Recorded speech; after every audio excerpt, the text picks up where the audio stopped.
Olá pessoal, seja bem-vindo ao canal. Nesse vídeo vou compartilhar dicas práticas para facilitar o seu diagnóstico. Então assista até o final do vídeo, já aproveita, deixa o seu like e se inscreva no canal para mais dicas preciosas.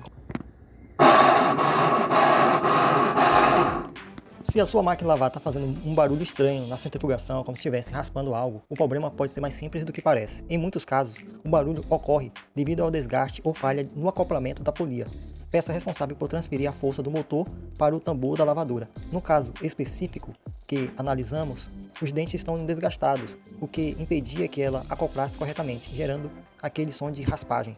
Quando a polia perde parte dos dentes, ela não consegue fazer o encaixe perfeito, resultando em falhas no movimento e ruídos incômodos durante a centrifugação.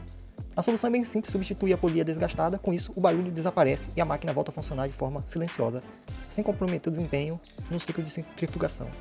Essa dica é para você que é técnico, para garantir uma solução rápida e eficiente para o cliente. Lembre-se de sempre encontrar esse tipo de barulho, verifique a polia de acoplamento primeiro e troque ela se necessário.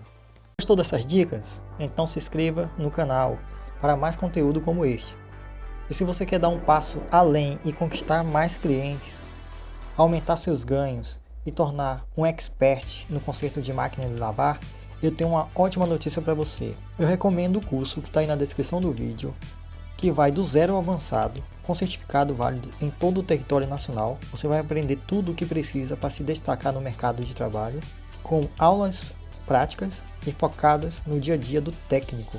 Aproveite o preço acessível e comece a mudar de vida hoje mesmo. O link está aí na descrição. Então, essa era a dica de hoje, pessoal. Até mais.